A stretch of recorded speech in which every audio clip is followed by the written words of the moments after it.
Well, hello again, everyone. This is Bob Mannery, and you're listening to Tom and Mike, AM in the PM, only on A2D Radio. Tom and Mike, these guys are fucking awesome.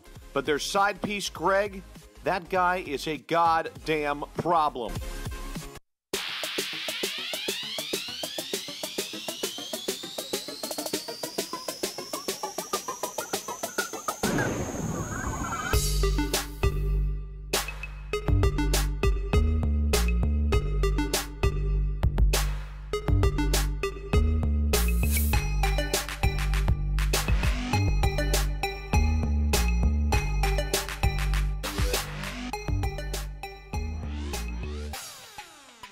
Let's go, Tom. Mike. AM. In the PA. A2D Radio. We're live from the BMW of Atlantic City Studios. BMW of Atlantic City. Off exit 17 of the Parkway. Find them online. BMW of AtlanticCity.com. Every Wednesday night, we are brought to you by our certified public accountant. Make them yours. Gibson Mayer, LLC. Find them on the web.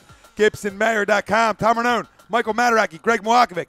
Ryan Brodo on the ones and twos. No Danny McGuckin. No Robbie Pope tonight. But the show continues, baby. Don't need them. And we're going to talk a lot of goddamn Sixers tonight. We'll talk some Flyers and Pens, what we can talk about. A 4-0 game already. Maybe 5 by now. It could be 5. Yeah, we were going to do some live reaction, but that's kind of a moot point. Good night to that. Phillies talk. Got to talk, Phils. We put out a post on A2D. Has your opinion of Kapler changed at all? We're going to talk about that a little bit. And just the bats and the kids and – you know, the youthfulness that is the Philadelphia Phillies right now, because it feels good to watch baseball again. Talk about that later on in the show.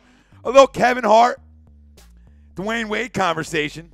Did Kevin Hart at all help Dwayne Wade go off the other night? We'll dive into that later on in the show. But we're going to start off Sixers Eastern Conference semifinals. Can they get there? We're going to talk about that, and we got to recap a little bit of Game 2 and look forward to Game 3 tomorrow night. Huge one, baby, and Joel Embiid doubtful. We'll dive into that as well. Our poll, though, we need you to know. We need your opinion to make everybody feel better. Got to bring it. Got to bring it. How confident are you that the Sixers will beat the Miami Heat and advance to the Eastern Conference semifinals? Extremely confident, somewhat confident, losing confidence, not at all confident. Any of them two, listen, don't bring it to the table. Positivity tonight. Let's talk about it. We got tons of the family already chiming in on the Facebook. Let us know. Facebook, Twitter, Instagram, YouTube. Answer the poll. We'll read it out. It's all about you. Subscribe on YouTube because for the fan, by the fan. Simple. Let's dive into it, boys. We like the tube. We like the tube. We're not against you guys over at the tube. We love you. Oh, yeah. All right, to the poll question. How confident? I'm still extremely confident. I thought that they would make a series, if not win it, without Embiid entirely beforehand, especially with the Heat. I thought without Embiid, Indiana, obviously as they're giving Cleveland a little problem right now, but I thought a Heat match that we were okay without Embiid if he was out the whole series. So I'm still extremely confident we're going to win this series with or without Joe and move on. I'm also extremely confident. I'm not even going to dive into that much detail, not that I disagree with any of it. I'm just saying right now, I don't think there's a team in the East that's going to beat them 4 out of 7 in any series. I just think this basketball team is too good. They shot like shit on Monday night, and with 2 minutes left in the ball game, they were down 3. They get their big man back. They start hitting some shots. They're going to be just fine. I think what happened to them was, as a young team, they never had a team come into their building and physically abuse them the way the Heat did and get away with it. Welcome to the playoffs, boys. This is what you can expect. Don't let them bully you into taking bad shots. Just run your offense, play your game. Everything's going to be fine. Listen, I'm confident, extremely confident. My confidence level has not changed at all. What I looked at Game 2 was a team that was going to take away the pick and roll. That's what I noticed. They were aggressive on pick and rolls all night, the Miami Heat, and nothing was called that end. I'm not a big fan of blaming officials for losses, but listen to me. It's all about consistency, whatever officiating you are. If it's the NFL, NBA, Major League Baseball in your strike zone, it's all about consistency. So when you're talking about one end of the court can play physical and the other can't, they took away our three-point shot. And I know people out there were like, well, you know, we got to get to the basket more. Well, J.J. Redick's and Ersan and Bellinelli's, they're shooters. That's who they are. They're assassins. They're not really or some will get to the basket time. Some they will go to the basket times, but that's not who they are. Right. That's why Embiid's so important. But my confidence level in this series right now, without Embiid, I'm still very confident they can win it in 6. I'm not running away from it or shying away from it because I think the NBA wanted to give the Heat game too. I don't know why. That's just the way the officiating went. It felt like that. And guess what? We didn't make our shots either. When you're not making your shots, you're not going to win in this league. But that's why we're different. That's why we're different to Colin Cowherd. I'm so glad you said that, and I'm not the only one thinking that, because what I did is I looked at the TV schedule and said, yeah, NBA was absolutely going to give Miami a game in Philadelphia. It just wasn't even a question. And it's an easier one to give them without Joel Embiid. That's the biggest thing. And in the Cowherds comments, that's why we are different. That's why this basketball team can go deep into the playoffs with Embiid and go to the NBA Finals, because that's how dominant he is. And when you have that ability to go inside and get an easy bucket when you're struggling from 3, you've seen us win games like that this year. Over the course of the year, we've won games where we weren't making our shots, but we were able to go inside and get easy buckets with Embiid, and he drops 34 and we win the basketball game. Now, we know Ben can get inside and get buckets inside, but even him the other night, he wasn't finishing. Yeah. Wasn't finished. Sometimes I thought he should have went for the dunk and went up for a layup, missed it, whatever the case may be. But they were more physical than us. And it's that simple, and they deserve that basketball game. That's how I look at it. But my confidence level hasn't changed. I had them winning game 2. I thought that we were going to get their best effort. They're quietly a good basketball team. Not any stars, but a solid basketball team. Well, and it's also a lot easier for them to be that physical when they're putting the ball in the basket. Of course. When you know that you can send the opposing team to the foul line, and they're not going to be, increasing their lead with the clock stopped as opposed to trying to, catch up. And you had to have a feeling early in that game, probably midway through the first quarter, when Spoelstra starts running guys into the lineup that didn't play at all on Saturday night, and they're really just more or less out there just bodying up, you had to have just that gut feeling that this is how it's going to be. It's just going to be a wrestling match. It's not going to be pretty. Neither team's going to get very far over 100. And, I actually thought at one point Dario was going to swing. Go ahead, Ryan. I hope Chime somebody in, does. buddy. Well, I was going to say that exact same thing. I mean, it was getting to the point where I expected someone to go crazy. And it seemed like, I think I said it last night, to where I think I said, if someone touched Dario one more time, I expected him to start going. He just looked. And what's funny is he was the one that was actually scoring.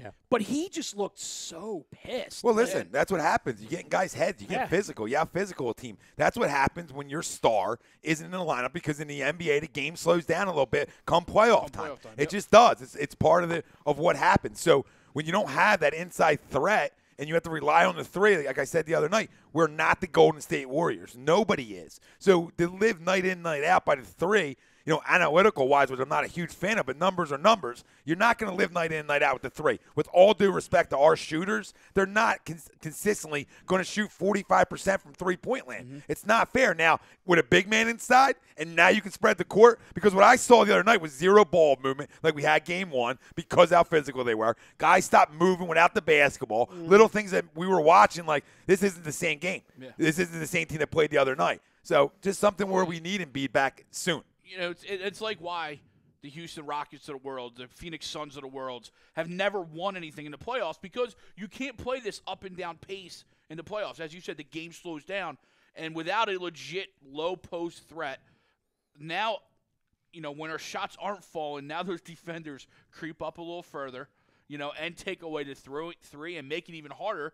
And then let's not forget, we had an Hall of Fame performance out of Dwayne Wade. Oh, he absolutely turned back the clock. And he turned back the clock like we haven't seen in years. He did, and that's what Hall of Famers do at times. Absolutely. They come out and it's like, oh, where did this guy come from? And it's funny, we Who's passed, that guy? I remember him. He passed Larry Bird, and me and him both said something, and watching it, like, he passed Larry Bird in points, but he ain't nowhere near the player Larry Bird. I think the first thing I said, with all due respect, Dwayne, you're not Larry Bird. Let me get this. Real quick though, to finish up, throughout that 17-game streak, there was never a performance outside of LeBron that we saw of Dwayne Wade.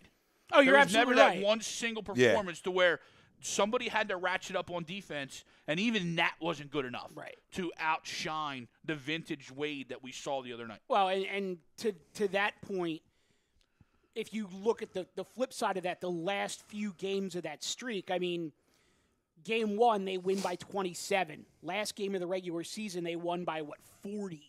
I mean, the last probably 4 or 5 games of the regular season, they had the LeBron game, and then they had the game in Atlanta where they basically played no one and still won the game going away. Other than that, I mean, they were just destroying people.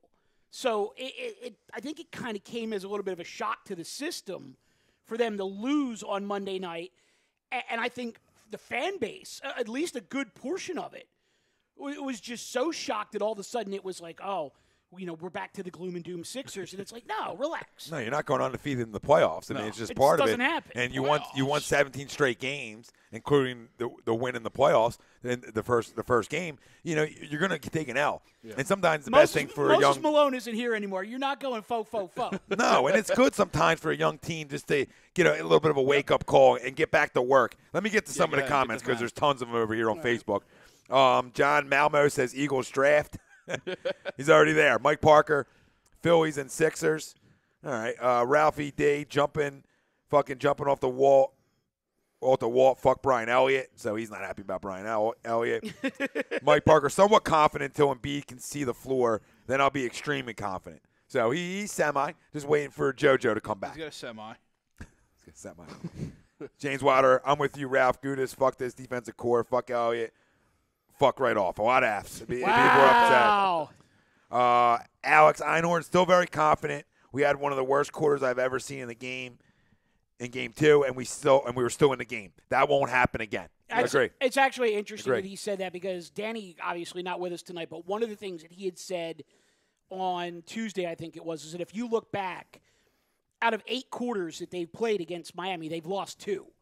One of them they lost badly, but they've only lost 2 quarters. So I'll take that. It's true. They didn't play well in that quarter, and Miami did. And when you get down that much, getting back to 2 or 3 points is pretty much your load. Yeah. You know what I mean? Yeah, it's hard. Especially with this young team. That's hard to get fully over that jump when you're that far below. Yeah. The one thing, I know I said this to you, Tom, I believe it was yesterday, and I said earlier, and I know it's cliche, especially in Philadelphia, to try and find comparisons to the Philadelphia Eagles team, obviously.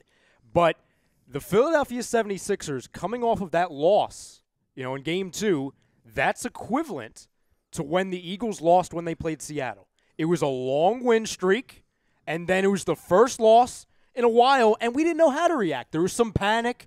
There was some jumping off the wall. We didn't know what to do because, and I jokingly said it now, and I think it comes true, Philadelphia really hasn't felt losing in quite a while, at least in a consistent basis. Well, we're a city of panic. Yes. Consistently. We're a city of negativity. We're a city of the sky's falling. I love that analogy, by the way. When we lose any game in any sport, I mean, look at baseball. 162, game 1, we're running cap, we're out. We're done. I mean, that's how we react. That's who we are. That's in our DNA, and that will never change. And with winning comes expectations. With winning comes wanting more, and that's all it was. I mean, it was 17 games, and now they lose one, and you see in Sixers group, people are like, this guy stinks. Brett can't coach. And it's you know what that is, right? It's an authentic fan. Hey, 4th and John, fuck you. Yeah, fuck that's right. Yeah, I don't care. And like to your point, Tom, from earlier, did people really expect the Sixers to go undefeated in the playoffs? It's not fair. It's not fair. It's not fair for a young basketball team. Now, do I think they're going to go to the NBA Finals? Absolutely. Me too. And I'm not going to run from that one. Lenny Robinson, I'm confident winning this series without JoJo. When we get him back, forget about it. Completely agree, brother. Yep. Lenny, spot on. Absolutely. Rob Brinkman, stop polluting the Sixers talk with this garbage Flyers talk. That was a great one. James Wilder, the Canadian, he agrees with him. So when you get a Canadian hockey guy agreeing with you, back off the pedal with the Flyers. Deion Brown, what's up, brother? What up, Deion? What are we drinking tonight, baby? He says, what's up, fellas? Let's talk about it. My confidence level has not changed one bit. None. Good. Attaboy. Preach. Good for you. Mike Parker talking golf. I don't know. We're out. You can inbox. James Wilder, Deion, what's good? He's saying, Deion Brown coward needs to get punched square in the mouth. I'm in agreement. And he says Wade won't do that every night. No way. No. And I think we can all agree on that. That's actually funny because Pootie Tang over here on the YouTube said something very similar. He said The Heat better hope they get vintage D Wade for the rest of the series, or they got no shot. No shot. So, I mean, they have a shot. Same thing. Because they're tough, Right. but if we play our game, and especially when Joe comes back, like Lenny said, it's over. Now, I still think we can win without him. We have to be a little bit more physical. I think we do need to figure out a way to get the ball to the bucket a little bit more, a little bit better with our spacing. And also, the only thing I'll be critical of Brett with in Game 2, and I'm not, me with Brett, I'm a big Brett supporter. I just, and I hate saying rotations because, I'm not going to try to act like I missed the rotations, but I thought there were some minutes I thought they should have changed it up a little bit. When things weren't going well, I didn't feel a change in who was on the court. He kept running the same group out there. It's interesting that you say that because I did. I was kind of I was especially shocked when they put TJ in there, and I understood the move because he would seem like he was trying to go for some stability, but I was kind of looking at it like, okay, I get it. But these are Markel's minutes, and if you want to come back in this game, you need that explosiveness on the floor. Yeah, for TJ, I felt the toughness. I felt like the we were toughness, the stability. Yeah. I mean, but that's the only thing different I saw him do. But I felt like he stayed with a 4 or 5 guys, and just was like, okay, or 6, whatever he had at 7 maybe, and that was his guys, and he wasn't going anymore or changing up the pairings on who. I'm more saying the pairings of who he had on the court at the same time. I thought he could have just maneuvered something, like you said, get Fultz back in the game. I mean, I know he's a young kid. You were saying, well, you're putting him in a tough spot. No, I mean, what's different from Ben in a tough, or anybody in a tough spot? That's his minutes. Yeah. Let him continue to grow and be in these situations. What we also saw there is in those last 10 games, as we mentioned, a lot of them weren't close. So the physicality wasn't there. Right. And that's something that, although you're with the team, you're traveling, you're practicing, you can't duplicate that in practice because it's too much to risk another injury. Yeah. But the other thing too is Markel's always been on the court without Ben. Right. Ben never sat in the second half. To your point though, he probably could have come out a minute or two. Well, we've talked about how you can handle that. But Ben was on the court, so that's where they went TJ to play alongside him as opposed to going with Markel. I go with the run and gun at that point because I know I can't get inside, so I have to run. So let's get whoever gets the rebound. Let's it's go. It's entirely possible, but and it's funny because taking that old school approach that I like, and I actually heard Zumoff reference it at the beginning of the game. Ben jumps center. If they go into Game 3 and Miami and Joel is out, I'd tell Ben, guess what, Ben? You're starting at center. And I'd have either TJ or Markel in the starting lineup with him because Ben can't shoot from outside of 10 feet anyway. So I'll put him down on the low block and see what I can get out of him, even if it's not a ton of scoring. If you work your offense inside out instead of outside in and at least force the defense to try to collapse down on him a little bit. It's so hard, though, because you're talking about a guy who handles the basketball. Agreed, but what I'm saying is but then after a 17-game win streak and 1 loss, we're going to change up and how we're going. No, you know what I mean? No, but think about it this way. He brings the ball up, he dishes it, he immediately goes to the block, and they dump it back down to him, and he just initiates the offense from there. I mean, and so they he still has do that now. Yeah, and I was going to say it's not much different than what they do now, other than the fact that it's usually an extra pass to get it to him down low. And I get what you're saying, but to your point, that screams we're panicking, we're changing our game, as opposed to coming out in a show of strength and a show of confidence in my guys.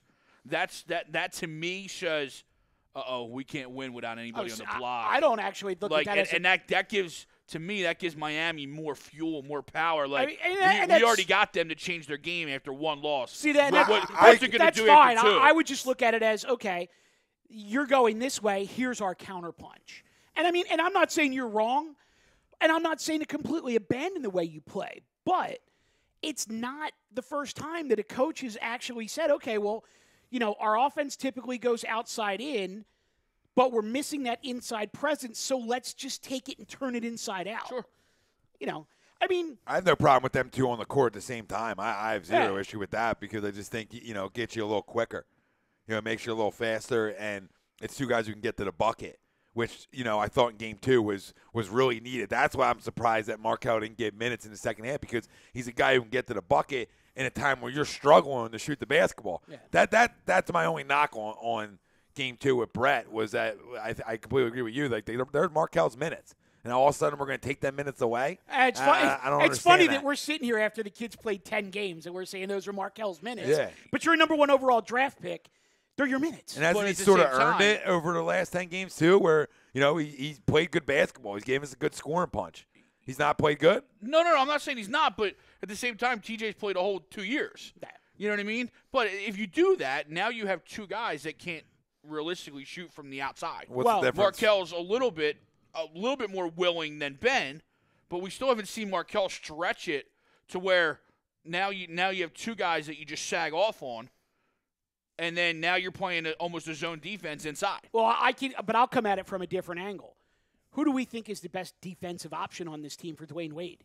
For me, it's Markel. I think Dwayne is still too quick for Ben. He's too quick for Rocco. I actually think Markel, there's an experience factor there, obviously, but I think Markel is probably the best option to match up against him on the defensive end. Yeah, and you're not getting your shooting from TJ.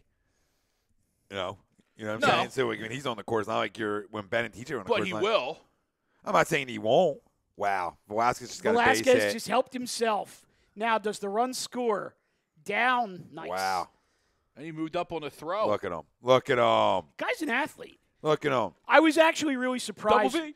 I was surprised last night when they had to go to a pinch hitter for Naris in the I guess it was the top of the 10th. I was surprised that it was Lively and not Velasquez, and then I remembered that today was Velasquez's start. He's and I'm probably like, already back probably at the hotel. already back at the hotel asleep. Exactly. James White, I don't think adjustments by the Sixers will fuel the Heat. That's how playoffs work. You have to play the same team potentially 7 times, giving them different look and his advantage. So he's saying, change up your looks, do things differently, sort of like what the Heat did in Game 2. They changed up their looks. They played more physical. But, I don't – They changed up their thuggery. Yeah, they were just aggressive. They just played, 90s basketball. Justice Winslow just came out with his straight thug on.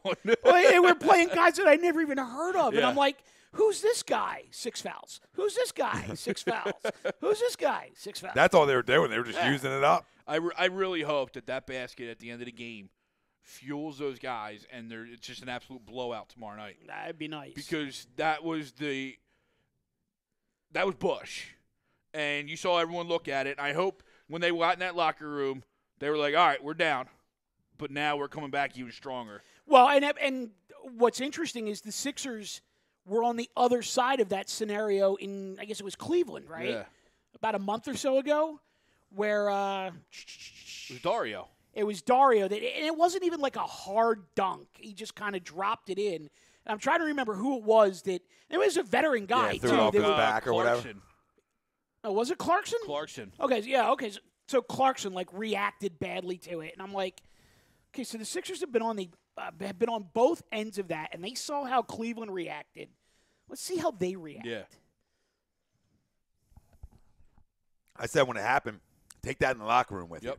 you. Let that settle let that sit with you as well as With the the loss. loss, yeah. Simmer. And then you get this little more fuel. Whatever you can find to give you a little bit more energy or bulletin board material, whatever you want to call it, that can help you essentially go out and win a game. Use it. Use it. I had a problem with that one because nobody was playing defense anymore. That's my issue with that one. The Dario one, guys were still D'ing up a little bit. Yeah. So he's like, okay. Well, they were still pressing. Yeah, Right, so he's The like, exactly. Dario Yeah. thing, they broke the press. We broke the press, and what do you just want a guy just to sit there? and Gordon Dragic the other night, there was nobody playing Playing anything. half court. He's just like, okay, I'm just going to go lay this in. And that's a crumb move. Yeah. So that's a move that doesn't sit well with me. If I'm even on the bench, I might go after him. If I'm a Justin Anderson or something and I'm a guy who doesn't matter, TLC. essentially, go take one go. for the team. Go choke up a little bit. Somebody on that team will pay your fine. Yeah. Go Ron Artest somebody. I don't think there's any doubt about that. Go Artest. Okay, so Phil's up 1-0, going what, bottom 5? Bottom 5, yeah. So where are we at? Let's see what we're doing. But yeah, my confidence hasn't changed, boys. No. It really hasn't. I'm excited for Game 3. If this team's hot, we're a big time issue. But the doubtfulness is interesting.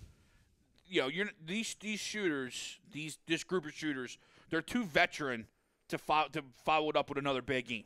You know what I mean? It's not like these are rookies or they're second-year guys who haven't been here before. Hell, JJ's never missed the playoffs in his life. He knows how this goes. Bellinelli's been on every playoff team in the last 15 years, too. You know what I mean? He knows how this goes. Ersan's that veteran presence that all these playoff teams look for. You know what I mean? So these guys, they're not going to be gun shy. They're not going to shoot that way again. You know, so and we're not going to see vintage Dwayne Wade again. And listen, you have to match. Combine that. You have to match the physicality. You have to. You know, if they're going to come out and play physical basketball, you do too, and you just have to hope that the refs are going to play it the same way on both sides. You have to. You have to match the intensity from the other side. And I think that's the difference in game two. We didn't match that. Yeah, we didn't match that. We weren't going strong to the bucket. Little things like that. You got to match what they're bringing. Now, that's what Joe in the lineup. We're going to match that intensity and that physicalness. That's where I need to see a little bit more physicality out of Dario and some other guys on this basketball team, because you have to match it not in a football way where we're slamming dudes down, but just coming off screens. The little aggressiveness. Guys go to the rack. Every time we went to the rack, guys were hitting us hard. Yeah. They were hitting us hard. Let somebody know that's not going to be easy all night getting in here. That's how you set a tone early on in the game. I guess it was Ben that finally took the very first hard foul, and it was 4 minutes left in the game.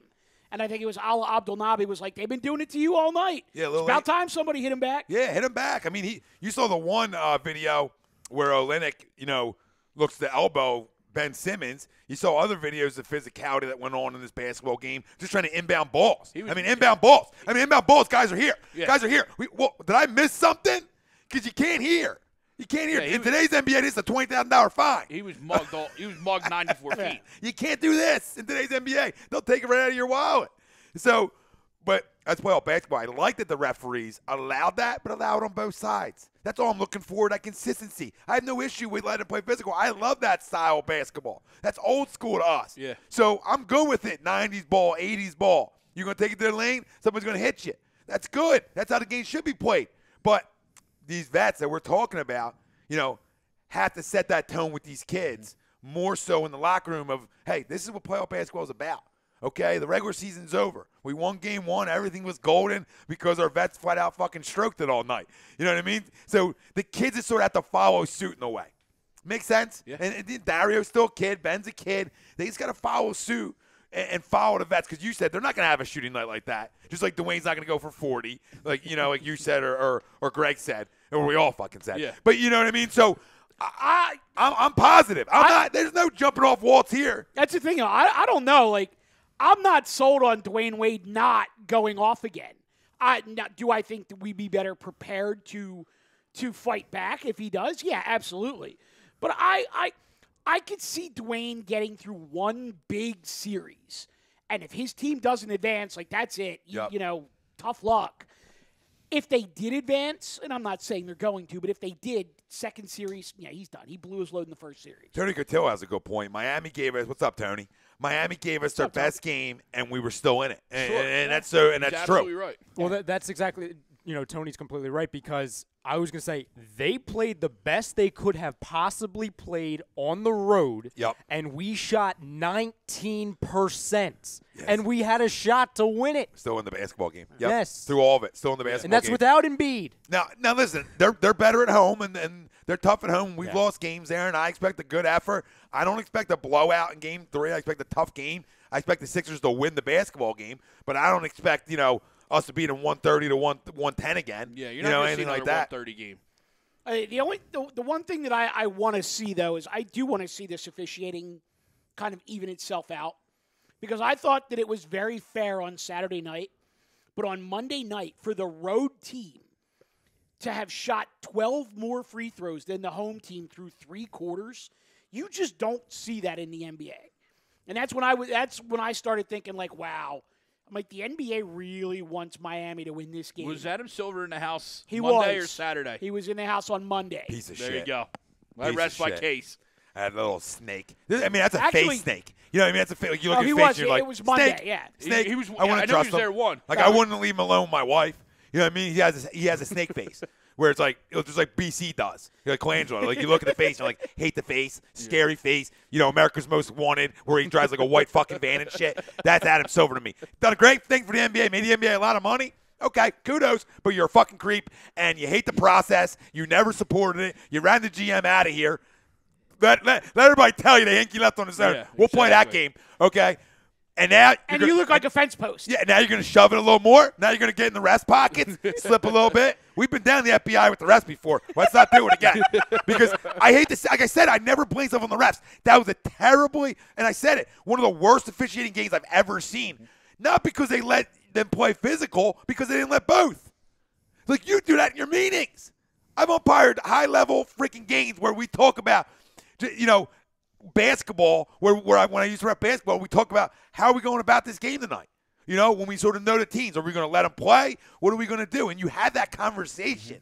That's part of what you go in. When you step behind a plate, the umpire, you have your zone. This is my zone tonight. So I start calling in the first. That's the zone I'm going to run with. If I'm a little outside or getting a little bit more to corners, I'm giving it all night. That's what makes you good.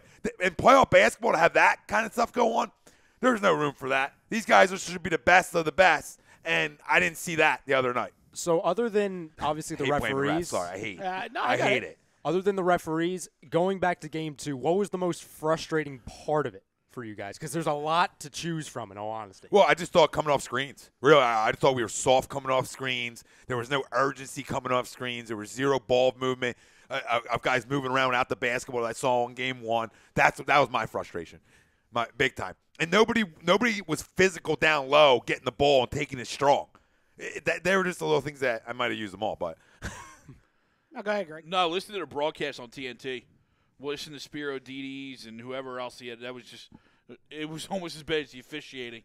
So I abandoned ship on the TNT broadcast and went back to zoom off and Allah. Well, you know what's funny about that? The only reason that I went TNT or ESPN was for the clarity. If you switch back and forth, it's crystal clear. Now, I'm not in for the jabrones I'm dealing with on TNT or ESPN, but at least the picture is a lot clearer. It was. So I bought in a little bit. And it wasn't even close either. So. And we won game 1. So it's like, you stay with what works. You sit in the same fucking spot. Don't be that guy. Did the Braves just hit a homer? Nah. Yep. Did they? Oh, a big one, too. A 3-runner? Ooh, fireworks. No, that's fun. Outside of that, though, the frustrating thing for me was just how many missed shots there were. And some of them were good looks. You know what I mean? And so it's not so much the missed shots. It was just we just couldn't take advantage of the good looks when we got them. And that happens. It's interesting because I was actually going to go the same way because for every possession where they got knocked off of their rhythm or they got bumped out or D'd up or whatever, early on, I mean, they had a chance to blow that thing wide open because they had a lot of early looks and wide open threes, and they didn't hit anything. And I think what happened was it's like scoring 20 runs the night before in baseball. It's ebb and flow. Right, but I think what happened was when Miami kind of got through that first 6 minutes and realized, wow, these guys aren't shooting the ball tonight. Then it was like, okay, well, if they're not shooting the ball, it's time to let's ramp it up. It's time to start banging. And take it from there. No, Tony says he thinks Brett should have put Ben in the post to change it up. Mike was talking about that earlier. Martin Egan, Rocco can't shoot that bad again. He needs to be more consistent. 3-ball needs to drop better in Game 3 I was gonna say, than it did in Game 2, and he's right. Are we watching the same Rocco? I mean, and Chris Eschright's saying that about 5 minutes ago from a Philly source, he heard Embiid's playing. So I don't know. I'll look. And so why? You give me because Reddick and Bellinelli. I'll give you the. Hold on give a you the second. can't shoot better. Let's Rocco. go back to that Chris Eschright thing because I've been hearing off and on in groups all day that he's got a source. I want to know who the fucking source is. I do. Because as of 5 o'clock tonight, he was listed officially by the team and the league as doubtful. He traveled, great. If your source saw him get on a plane, golf clap. Okay, he's down in Miami. I want to know who the source is who's saying he's playing. Yeah, I mean, do I think he might play in Game 3? I got a feeling he might because doubtful means shit to me. You can easily list a guy with an orbital fracture as Tom doubtful. Brady was doubtful for the You know what I'm saying? And now you're playing games. Now you're here, though. Unless a guy is out, he can play. He can play, yep. Yeah. So, I mean, is there a chance he still plays in Game 3? Of course there is. Do I think he might? I think he might because I could see a little chess match going on here, or you don't show your hand because you don't have to. Now, he flew down, which tells me he's playing in 3 or 4. I'm not going to guarantee it or stamp my my sports fucking knowledge on it, but that's a feeling I got. You ain't going to fly down unless you're playing with an orbital fracture. By the way, that's Chris, just my opinion. Yeah, and Chris, I'm not trying to be a dick. I just want to know who this is. Go fucking JP. Make that fucking play. Anyway, but here's the thing. If I was a betting man, I would say he actually doesn't play Game 3. But if they lose, he plays Game 4. Yeah, if they win 3 and 4, or if they win 3, he doesn't play 4 either. I agree with you there because I was almost in the belief where as soon as they lost one, it's coming. So when I saw him get on the plane today, I said, oh, he's playing in one of them. I even said to John Clark, I said, I'm saying Game 3, but getting on the plane tells you all you need to know that he's playing in one of them. You would assume. Yeah. Now, we've been lied to before here, Daddy, so it ain't going to be the first, and it sure as hell won't be the last. This is one of the main reasons, and I always take, whether it's a GM or a coach, I always take it with a grain of salt, especially with the 76ers, just because you have to. It's a bunch of lies. But today, I heard a soundbite of Brett Brown after practice, and they asked him what Embiid did. He said, he did a little bit of this, he did a little contact, and then they asked him about his conditioning. And he said he looks like someone that took an extensive period off. So immediately, whether that's the truth or not, I'm thinking he's not playing. Well, he lost 25 pounds. Well, yes. And 2, if Brett Brown is so cautious by saying, his conditioning's not the best, it's not where we need it to be, he's played a little contact, he's gotten his feet wet with this, I'm like, okay, they're being cautious, so he's not playing. Well, welcome back to this bullshit again. Yeah. Let me tell you something. And I'm gonna agree with Stephen A. right now. This is playoff basketball, okay? Guys that put masks on and dominated, right? Put the fucking mask on them and let's go.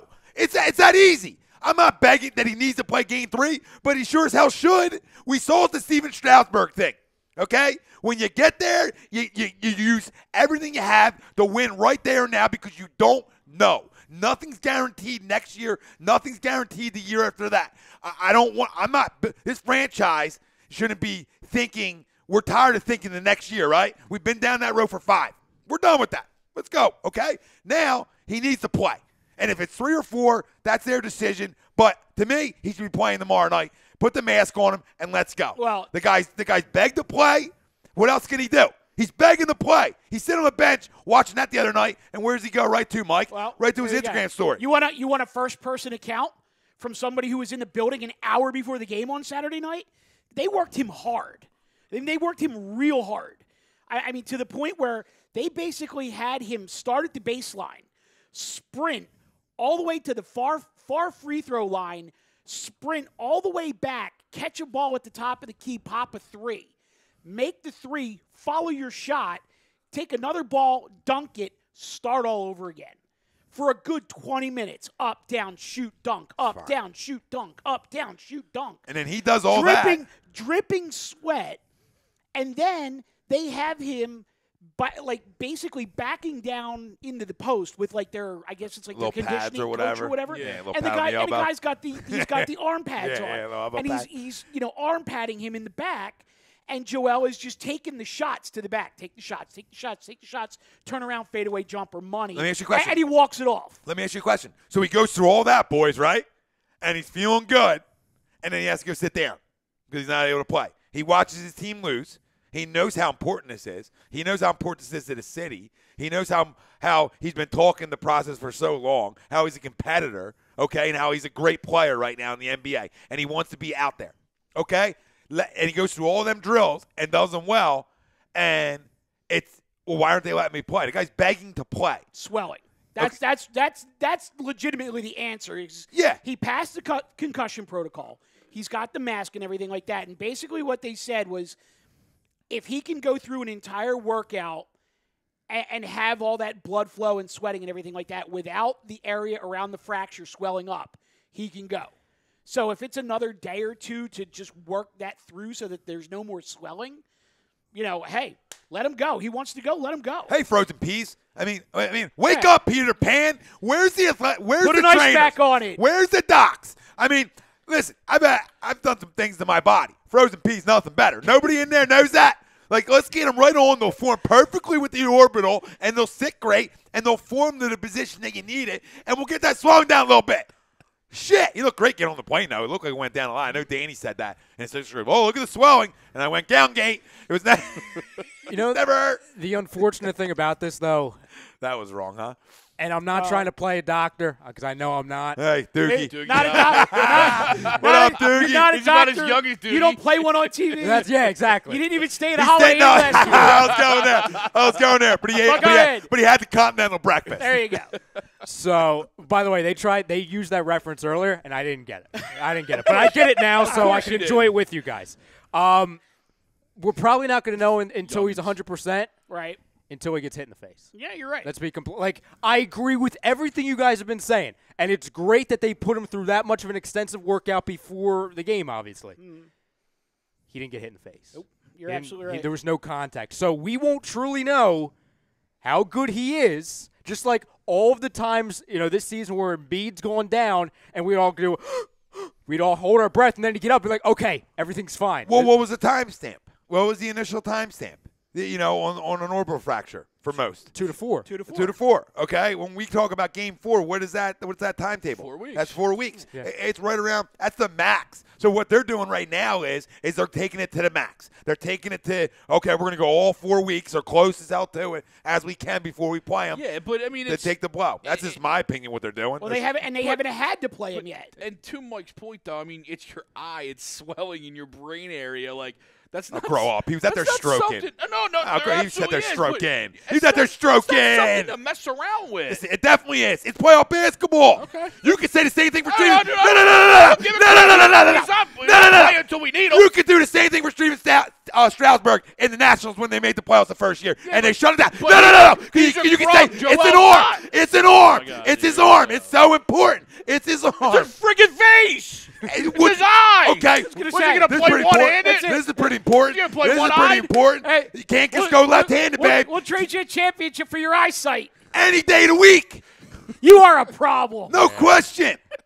Don't tell me, though. That I know what you're saying, but it's the same thing as them shutting Strasburg down because of the arm. I disagree. I don't. Because it's 4 weeks. Because one guy's this a whole scrub organization and the takes other everything guy's to the next level. They got to do everything and stretch it. Because I just feel like they love being in the news.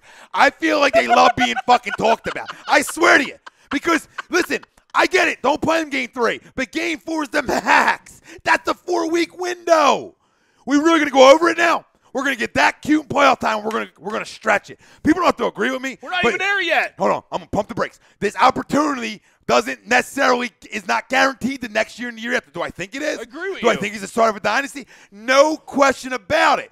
But things happen. Things happen. We saw our star quarterback tear an ACL. Now, we still went on and won it, but things happen. Here's the Now we have a new star quarterback. Yeah, true. 2 of them. I understand what you're saying. Trade him. But here's the thing, and you had said this. You had said that the Sixers could win this series without Joel Embiid. I said that as well, okay? I think we all pretty much Yes, did. exactly. So I'm sure the Sixers believe in it. First off, and it's not their fault they went on a 17-game win streak to where the narrative sort of changed, whether it's right or wrong, that, okay, they could survive without Embiid.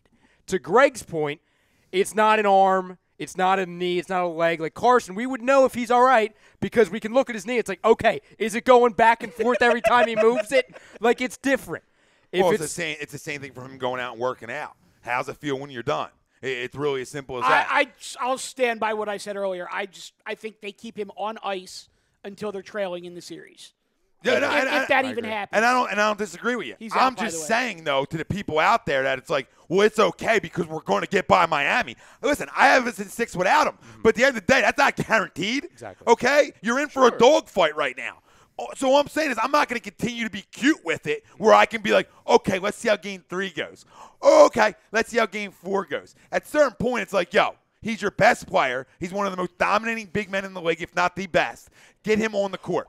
Especially when if he wasn't asking for it, right? It's a different story. Well, when he's begging for it, I'm on his side. That was actually going to be my next question is the fact that he has gone public and said, stop babying me, I want to play. I mean, it's got to count for something. Something. That makes me tell you he feels good. No, he's a little. Listen, he's high energy, and he says a lot of things. But I'm gonna take him for his word. Well, you also have to look at the physicality uptick. in this series. Yeah. And as Ryan said, Punch him out. Nice. Yes, he hasn't been hit in the face yet. Oh, my God. And we saw Kelly Olynyk try and throw an elbow to Ben. So you think they're really worried about some jabron on the bench saying, yo, I got your fine for you. Give me an elbow. All right. It's possible. So we'll play him next year. That's fine. It's all right because we'll be scared all postseason. God forbid the elbow comes. I'll make another comparison, okay? God forbid. Now, why did we We're not even at game 4 yet. I'm just saying, God forbid. It's an eye. It's an orbital. You With- know what I mean? Contact. with Carson Wentz, all right? Right. Through this entire process in which he's been hurt, what's the narrative been? Oh, we do not want to rush him back. And I'm not saying before, because I know where you're going to go, Tom. I'm not saying they are rushing him back, or we would be if we have him play. I'm not saying that by any means. But we were saying, okay, it's good to have Nick Foles because it doesn't force us to have him come back too soon because that would risk the future of him because we want more than one, correct? We would like multiple Super Bowls, All correct? right, I'm going to interrupt you for a second because Yeah. I see exactly where you're going. And I'm not saying you're wrong, but I'm going to say it's not an apples-to-apples comparison, and here's why. Because there's a fucking ACL. Well, but it does take whatever the injury is out of it. As soon as Carson got hurt, they told us he will not play again this year. Okay. With Joel, it's basically how quickly does he heal? Does he pass concussion protocol? Does he get back into the lineup? 8 times, by the way. Like you knew Carson was just gone. So not rushing him back meant we're not going to rush him to mini camp. We're not going to rush him to training camp.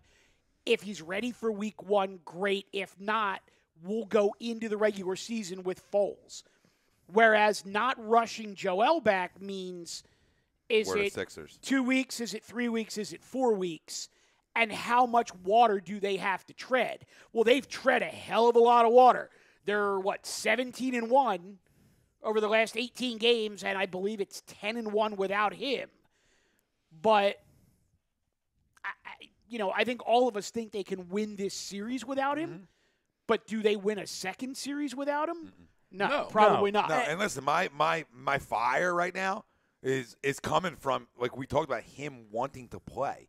If he didn't say anything, then it's like, okay, let's continue. He's not saying he's ready to go. But when he's telling me, when players know their body better than anybody, okay?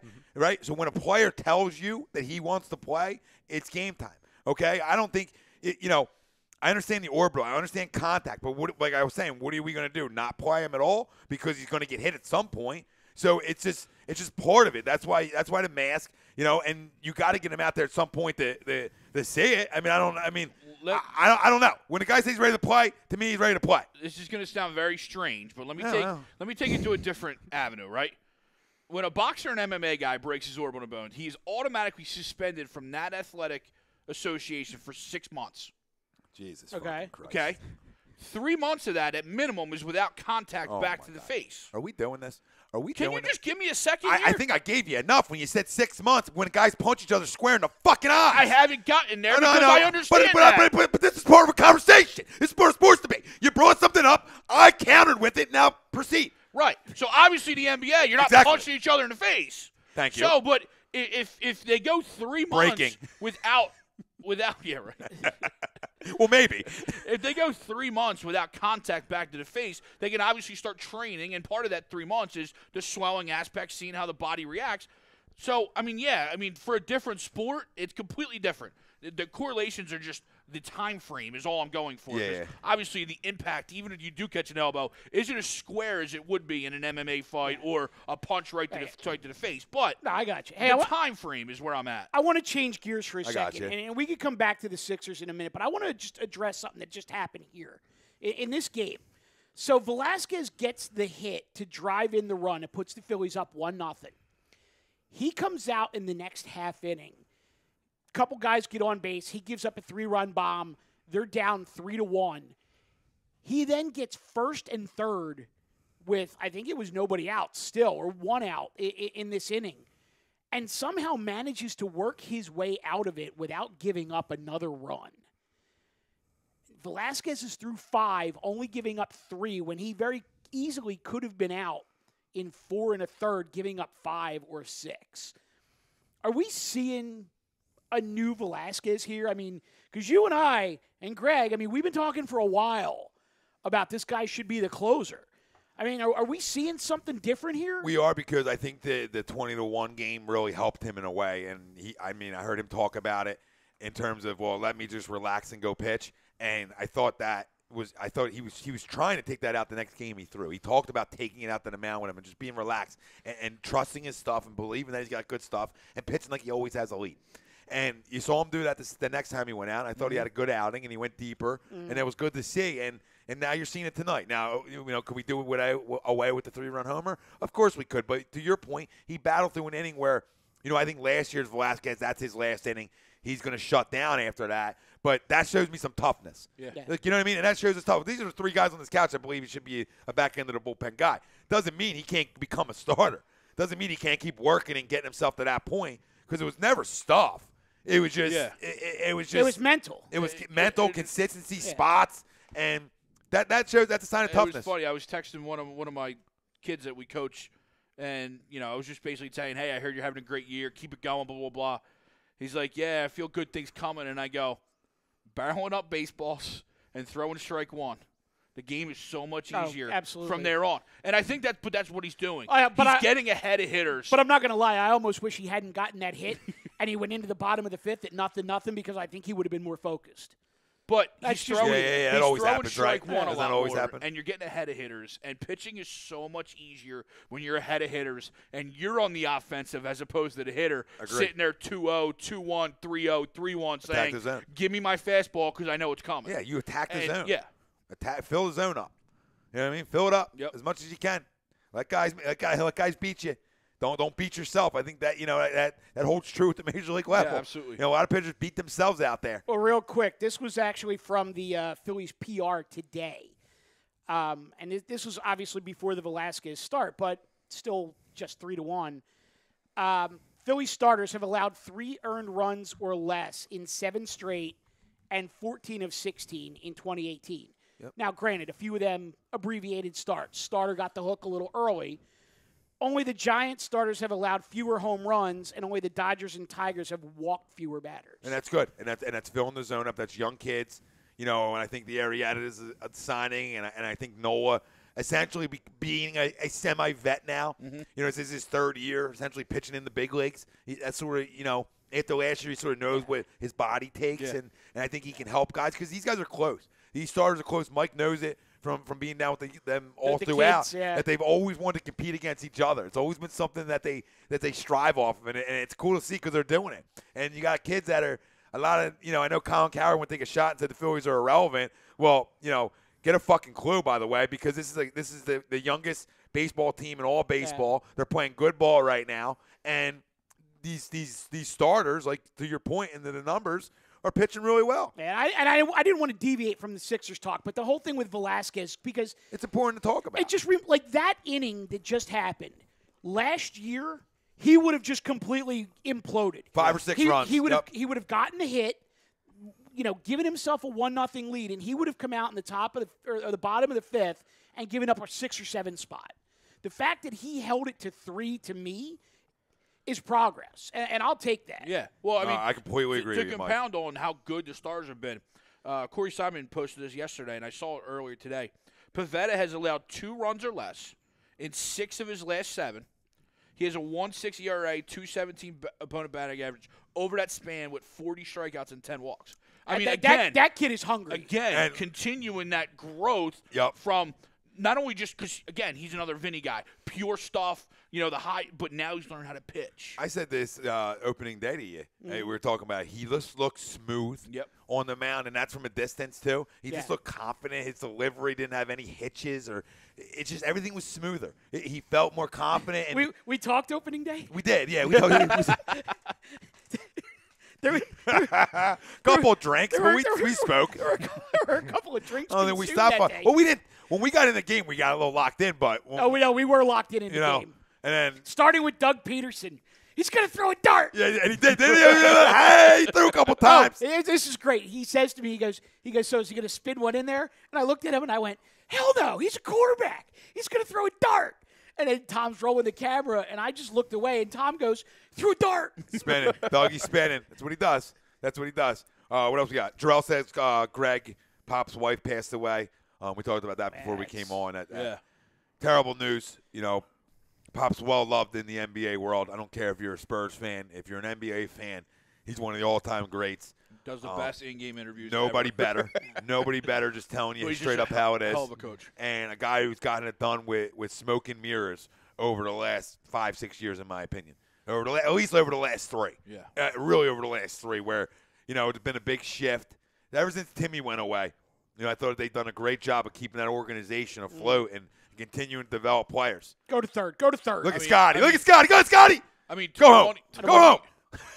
21 straight playoff experiences. Yeah. That's amazing. That is amazing. I mean, it helps having the big fundamental. Oh, the fundamentals don't hurt you. They By the way, I might have waved him. I was thinking about with one out, I might have taken that shot. just how fast he was going. Like he was cruising, so it's like, get him home. Let me get to a couple more Now, comments. I'm not going to lie. I might be the most aggressive third base coach in 4 history. minutes. Oh, I am. But I might have waved him. Make the throw. Yeah. Make the throw. Antonio Bryant, not that one. He says, LOL, RG3 wanted to play, and look how that went. And he's not wrong. He's not wrong. But the knee, it's a knee. It's a knee. It's a knee. And an eye's important, but that thing's not going to, if you break it again, they dive back in. Yeah, you know what I mean? They dive back in. 2 to 4 again, and we'll revisit. Really, you know how it is. The knee, you tear it again, it gets tougher and tougher to continue to come back from it. And the one comparison I was making earlier, I trust me, I'm trying to find the silver lining in this because that's like I said, I knew where you were going. We see you, Riley Cooper, over there. Because for me, I honestly look at the Embiid situation, and like I said, I wish he never went away. By no means. We all share that opinion. We would love it if he's there tomorrow. No question. But when it comes to a guy's vision, and you could see how that could affect someone, not only for the rest of their life, but the rest of their career, that's why, listen, I'm not cautious when it comes to the playoffs because we've been waiting too long to even have a taste of the playoffs, let alone go far. Hold on. There's guys who have played with broken orbitals in tougher basketball times. I understand. Okay, with the mask on. There's guys. He said it straight up, I'm tired of being babied. Straight up said I'm tired of being babied because I could Google it right now and probably give you a list of 10 fucking guys over the last 15 years, easy, that have played in the playoffs with a mask. I could probably give you a list of 5 who flat out dominated too. So stop babying the kid. If you don't want to play him Game 3, fine. Game 4 is my max with this before I start getting hot and start calling for Colangelo. Getting hot? No, because Game 3 is whatever to me. You don't want to play him in Game 3. You want to give him the full 4 weeks. Fine. Hit that max number. Then he's got to play. Stephen A. might not be right a lot, okay? People might not agree with him a lot, but like we talked about earlier, he was spot on with saying put the goddamn mask on and let's go. You know what he could do, by the way? He could take the one out of the playbook of Kareem, goggles. Goggle look. Bring it old school. You know what I mean? How about goggles and mask? Why Double not? dip. Why Double not? dip. It is Embiid after all. While you're in there. But no, you know what I'm saying? No, guys have done it. If guys haven't done it before and been good, then I buy right into the bedroom. Then I buy right into it. Put him in the bedroom. All right, we got 2 minutes here. Deion Brown, and everybody follow us over to the YouTube or over to the site. Well, you can join us there and still chime in. We'll read off your comments, questions, concerns, whatever it may be. But there's no concerns in Sixers Nation. I'm up in arms. I look for things throughout the show to get bothered by. And when guys have put masks on and dominated before, let's fucking go. That's how I look at it. And most guys who watch basketball in the 90s, besides Greg, will agree with that. Well, and I'll throw this out. You said what? And I'll throw this out there. Wrong number. If anybody New number. does, if who's there are any conspiracy theorists, not like Tom and I, Sixers had the 8:00 game this past Saturday. They have the 2:30 game this coming Saturday. You need an extra draw to get people to come in the house and watch a game at 2:30 on a Saturday? Make it a tough series. Wonder what the added draw is going to be for a 2:30 p.m. Saturday game. Could it be the return of JoJo? Could be. All right. About 40 seconds. That's in Miami. By right? the way, 5-0 Flyers. Yeah, Or 5-0 5-0 Flyers. Pittsburgh. It's whatever. done. Flyers Nation, it's over. Till next year. It was good to get there with the kids. It was good to get. Nothing's there. We've seen 3-1. It's the Pittsburgh Penguins. They're fucking loaded. There ain't no shot. No shot. It's No zero Because shot. it's not like we're not taking another penalty. As soon as you let that power play, it's over. So listen, we're going to go over to the YouTube side of things. We're going to continue to talk Sixers. We're going to get into a little Kevin Hart and Dwayne Wade and Phillies talk. And we mentioned our Flyers-Penguins conversation. That's all we're going to give you that one. We're done. Tom. Mike. AM. In the PM. A2D Radio. Smooth jet. Every Wednesday night, we're brought to you by our certified public accountant. Make them yours. Find them on the web, GibsonMayer.com. Love it. We're taking you into the bedroom on AM and the PM. Follow us over to YouTube. We'll drop the link in here for you, and we're over to the site. Bye, Felicia. Bye, girl.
Tom and Mike, AM in the PM, is brought to you by Gibson Mayer, LLC, certified public accountants. Gibson Mayer, located in Yardley, PA, is a leading accounting and business consulting firm with a proven track record of handling critical issues with expertise across many different industries, including construction, distribution, hospitality, manufacturing, real estate, service trades, merchandising, professional services, and professional athletes. Give them a call at 215-369-3300. That's 215-369-3300. Your initial consultation is always free, and if you tell them that Mike from Tom and Mike AM in the PM sent you, you'll receive 15% off all income tax services completed by February 15th. That's Gibson Mayer, LLC, certified public accountants. 215-369-3300. Or visit them on the web at www.gibsonmayer.com. That's www.gibsonmayer.com.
Well, hello again, everyone. This is Bob Mannery, and you're listening to Tom and Mike. AM in the PM, only on A2D Radio.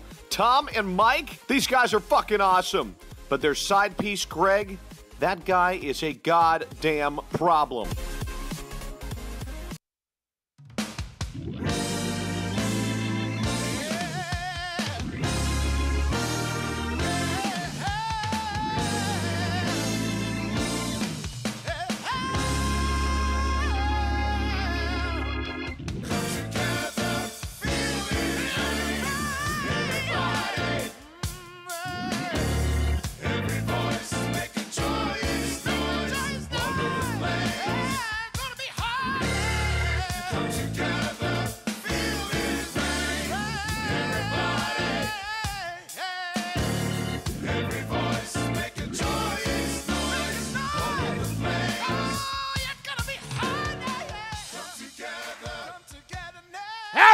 And praise Colangelo.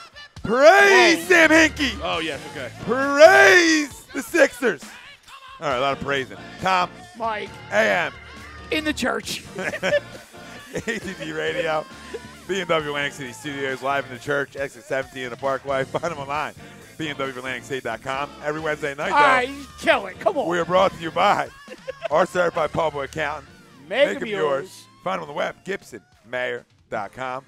Tom Arnone, Michael Mataraki, Greg Mwakovic, Ryan Brodo on the ones and twos, bringing the hallelujah in. Holla, holla, holla. Hallelujah. Yeah, is there going to be a tag team match? With The Undertaker. I don't know what any of that No, means. we didn't know. All right, so we started off, fam.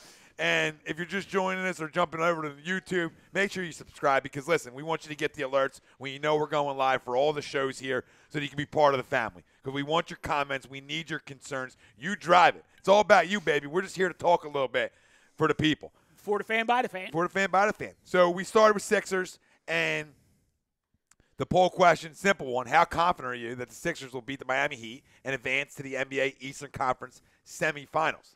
Extremely confident, somewhat confident, losing confidence, not at all confident. Them too. We already talked about it. Go packing.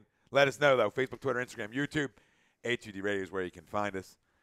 Let's get into it. We're going to get into a little Kevin Hart, Dwayne Wade. And the question's simple. Did Hart give Dwayne Wade a little extra motivation? That's what we want to ask the people right now. We're going to answer it as well. Well, it's interesting to me when, there's a lot of people out there that would say it's a non-issue, but you have people in the national media basically saying Kevin Hart should not be allowed to attend another Sixers game. Because apparently it's not the first time that he sat there in the front row and talked shit to an opposing player and had the opposing player go off on them. Listen, me and Greg were talking about last night, and my initial thought was, why do these guys need extra motivation, right? My initial thought, okay? I slept on it. I thought about it a little bit. I watched the video. Kevin Hart was in Dwayne Wade's wedding, I believe, or at least invited to his wedding. They're close friends, but guess what? My closest friends, we fucking heckle. You know what I'm saying? And we get on each other. And guess what? When I watched the video and I seen the look Dwayne gave him, and listen, these guys use anything. They pick motivation out of hats sometimes. What can I use tonight to get me going? Because it is a long season, and right. When you're a star or you got to that level, you find things, right? Baseball players find their things, their superstitions, whatever it is. Basketball guys, it's been known for years. I mean, Reggie Miller has put on shows around Spike Lee. Him and Spike Lee would go at it. So there's books. For years on end. There's books on it. And there's also books where you can get in a guy's head and he can have a bad night. But guess what? The greats of all time, the Hall of Famers, and this is what I slept on. You go get on some other jabron. You go get on Whiteside a little bit to me. Okay. You know what I'm saying? Like, get on him. Because he's not. I think that's a guy who might react a different way. Yeah. When you go get on a great, a Hall of Famer, a jacket guy, them guys most likely are going to shove it right up your ass. Guys with multiple rings. And you saw it. Now, is that the reason he went off? He was feeling good that night. But was there maybe times where it was a little kick in the ass or a little, okay, watch this on this possession? He's feeling good because he get ready to go home to Gabrielle Union after the game. So, well, when that'll make anybody feel good. But when you're asked after the game by the pool reporters, you look like you had a little extra spring in your step tonight. What was going on? and he said, "Oh, you could blame Kevin Hart for that." Like, to me, that's basically calling it what it is. Like, he's my friend, but he pissed me off tonight, and as a result, I went off. Yeah. I mean, like I said, the more I thought about it, it made a ton of sense because, like, I could see myself being heckled by a buddy and it locking me in more. Yeah. Oh, yeah. And I can easily see it. Now, if it's a guy you don't like, I always thought Reggie Miller and Spike Lee had a great relationship outside of Madison Square Garden. Yeah. Okay? I felt like a lot of it was a show out of Spike and a lot of fun with it, but he used it. He used it every time he went there. Oh, yeah. And he knew he was going to use it. And is Kevin Hart a little bit the same right now with Dwayne Wade? I'm not going to say he's the main reason he went off, but did he play a part in it? Probably a little one, a little lock-in, we're saying, a little extra in the tank when you talk about an old vet that can use any little gas you want to give him. You want to give him 5 regular, he can use it. You know what I mean? So this is what we saw. You get a little 5 premium? Right. Well, hey, that's LeBron talk, baby. But does it happen in the know what that NBA means. more often than in other sports? Yes, it absolutely does. Oh, but, yeah, because they're closer. Right, but you've seen it, in boxing with Floyd Mayweather Jr. and 50 Cent. Even in the NBA, you have, Kobe and Drake. You've had Nick Young and Snoop. I mean, like, and you're right. It is because Who's the jabron for the Wizards? Kelly Oubre? Kelly Oubre, yeah.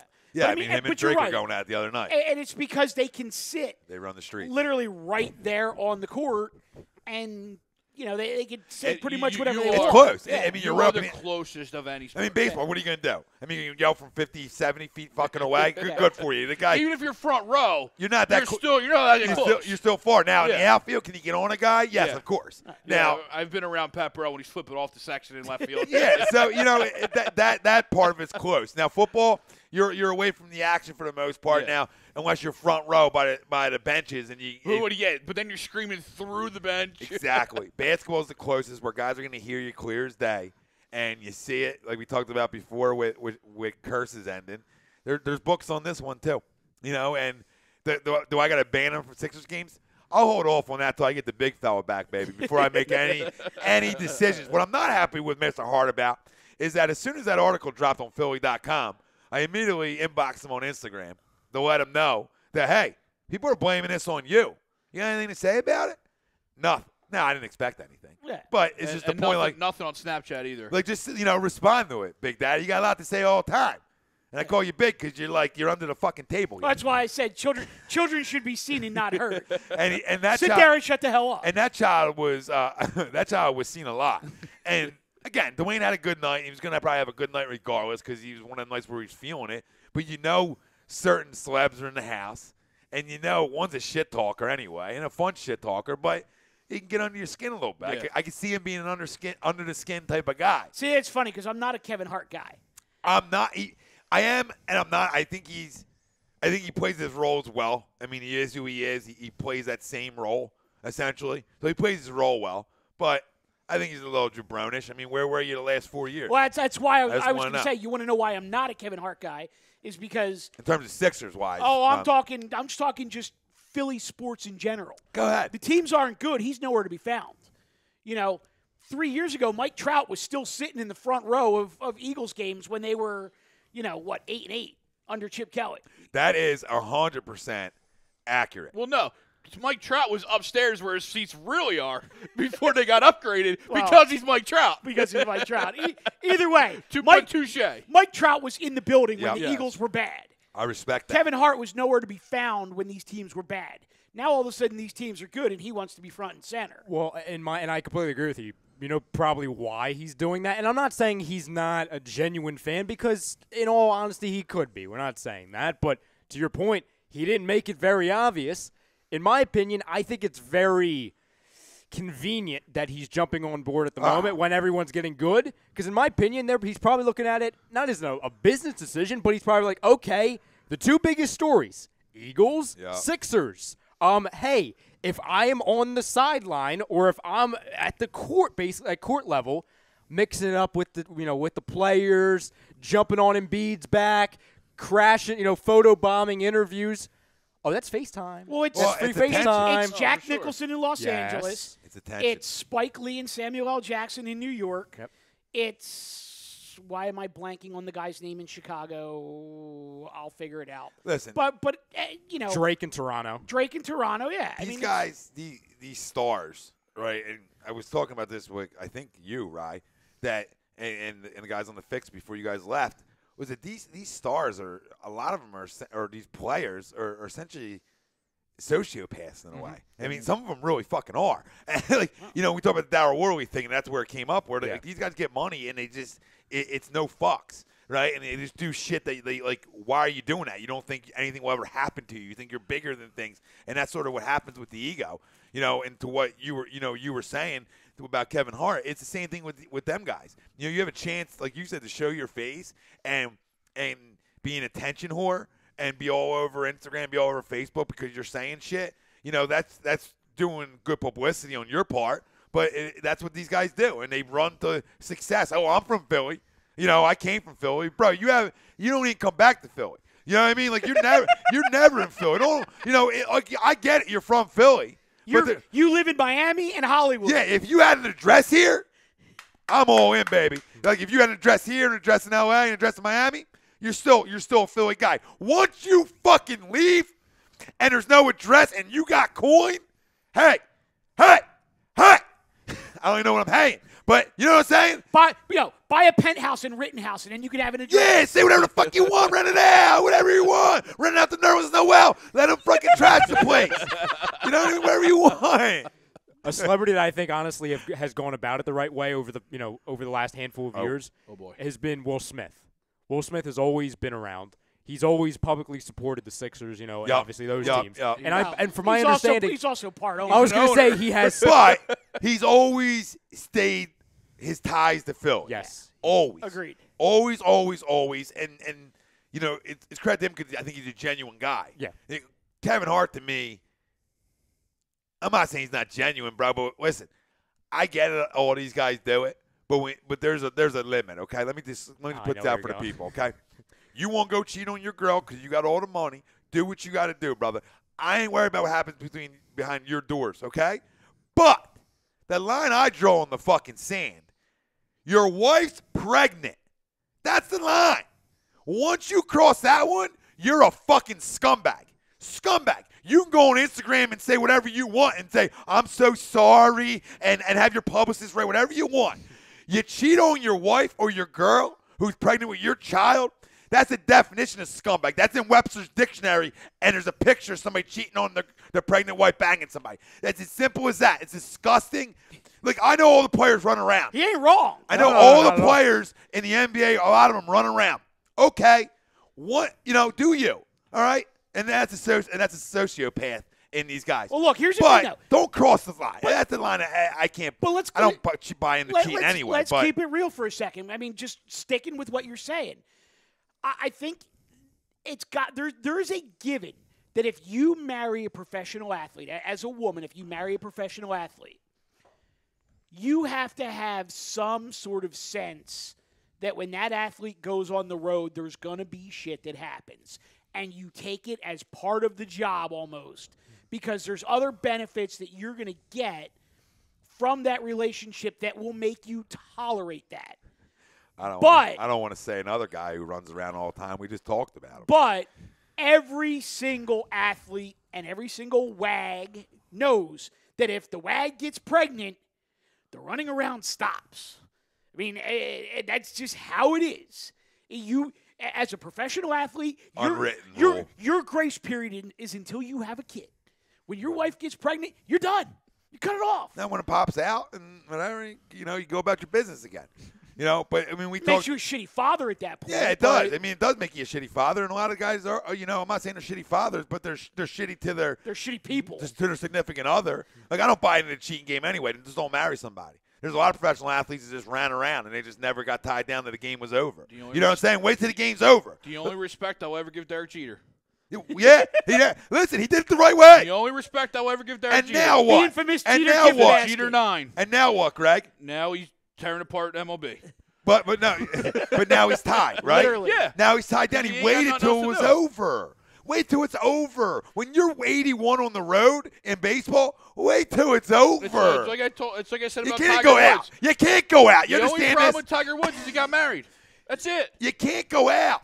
You go out, they just start running, they just start popping in your face. What are you going to do? Or you do what David Justice did and you marry someone more famous than you. Yeah. He upgraded. Because I got no problem with him marrying Halle Berry. No.